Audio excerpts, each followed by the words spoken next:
Lord of the Mysteries. Chapter 1. Crimson. Painful. How painful! My head hurts so badly.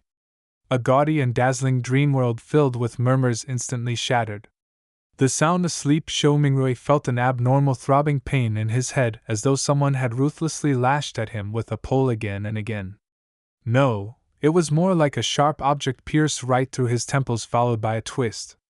Ouch! In his stupor, Zhou Mingrui attempted to turn around, look up, and sit up. However, he was completely unable to move his limbs as though he had lost control over his body. From the looks of it, I'm still not awake. I'm still in a dream. Who knows, perhaps the next scene will be of me thinking I'm already awake, but in fact, I'm actually still sleeping. Zhou Mingrui, who was not unfamiliar with similar encounters, tried his best to focus in order to escape the shackles placed upon him by the darkness and confusion. However, while still in his reverie, whatever will he could summon was ethereal like a fleeting fog. He found his thoughts difficult to control and introspect. No matter how much he tried, he still lost his focus as random thoughts surfaced in his mind. Why would I suddenly have such an excruciating headache in the middle of the night? And it's really painful. Could it be something like a cerebral hemorrhage? F***K, don't tell me I'm going to die young? I need to wake up. Now. Why doesn't it seem to hurt as much as before? But why does it still feel like a blunt knife is slicing through my brains? From the looks of it, sleep is impossible. How am I to show up for work tomorrow? Why am I still thinking about work? This is some authentic headache. Of course I have to take time off. I don't have to worry about my manager's grumblings. Hey, putting it that way, it doesn't seem too bad. Hee, I can end up getting some spare time for myself. Throbbing pain inundated Zhou Mingrui, allowing him to slowly accumulate immaterial strength until he was finally able to move his back and open his eyes. He finally broke free from his reverie. His vision first blurred before it was screened by a faint crimson red. All he could see was a study desk made of burly wood in front of him. Right in the middle was an open notebook with coarse, yellow pages. The title was eye-catchingly written with strange, deep black lettering. To the left of the notebook was a stack of neatly arranged books, numbering about 8. The wall on their right was inset with grayish-white pipes with wall lamps connected to them.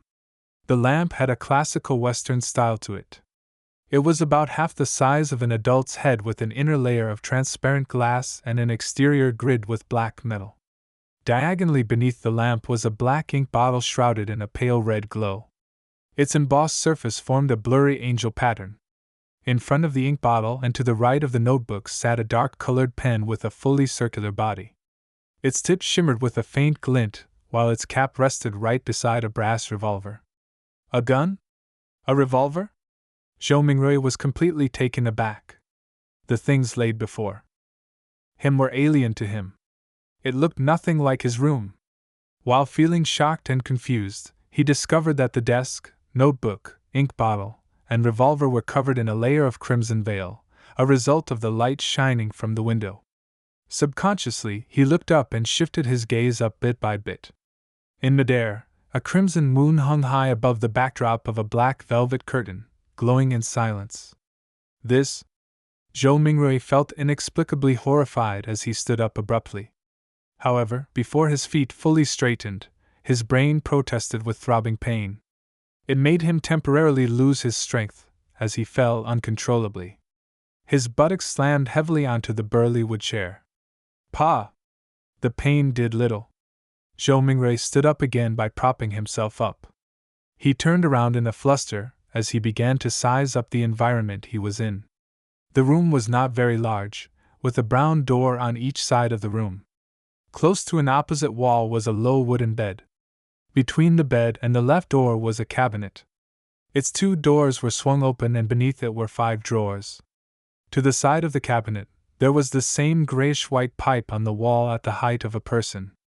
However, it was connected to a strange mechanical device with exposed gears and bearings in several spots.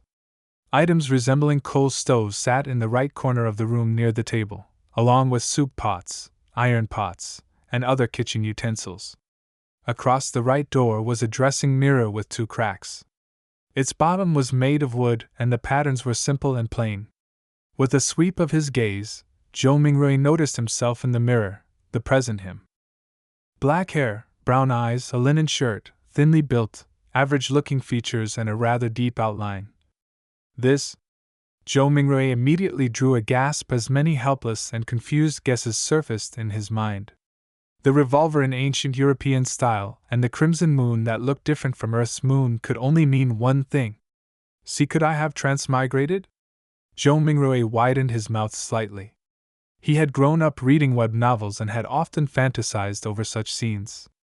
However, he momentarily found it hard to accept the situation when he found himself in one. This was probably what it meant to love a fantasy one. In a minute, Zhou Mingrui had already cursed himself while trying to make the best out of his adverse situation. If not for the still throbbing headache that made his thoughts high-strung but clear, he would have definitely suspected that he was dreaming. Calm down, calm down, calm down. After taking a few deep breaths, Zhou Mingrui worked hard to stop panicking.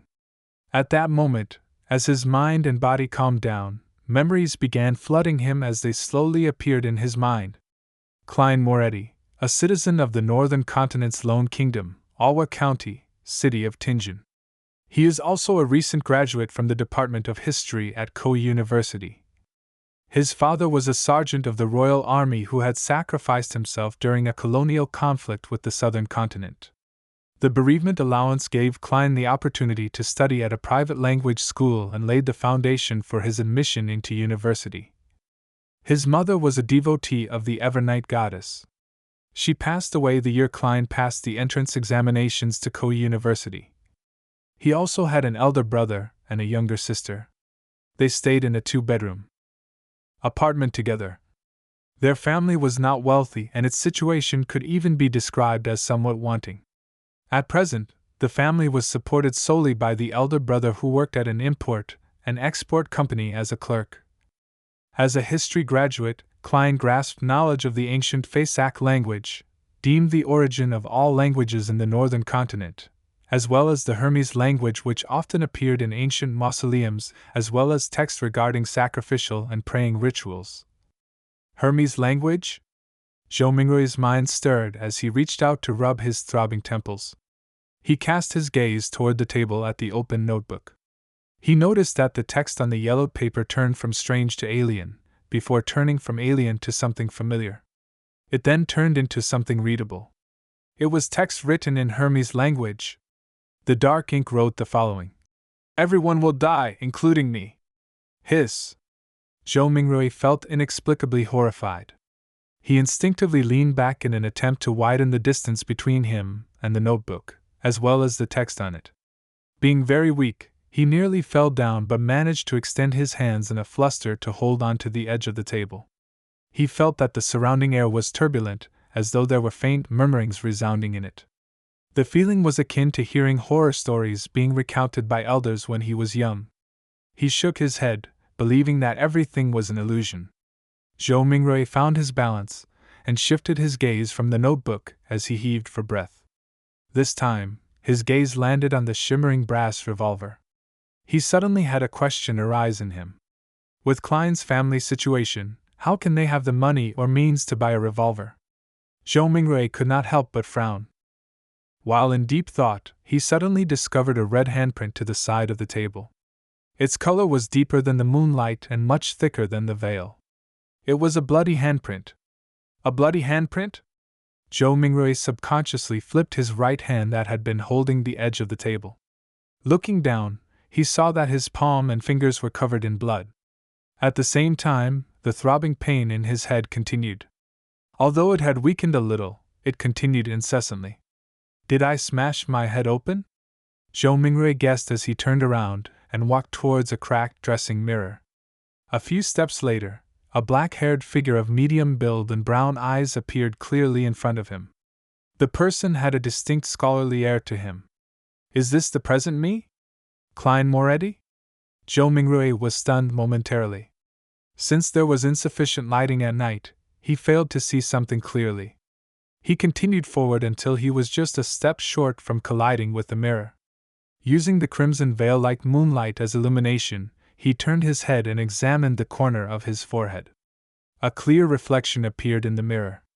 His temple had a grotesque wound with burn marks along its periphery. Blood stained the wound's surroundings, and there were grayish-white brain juices squirming slowly within.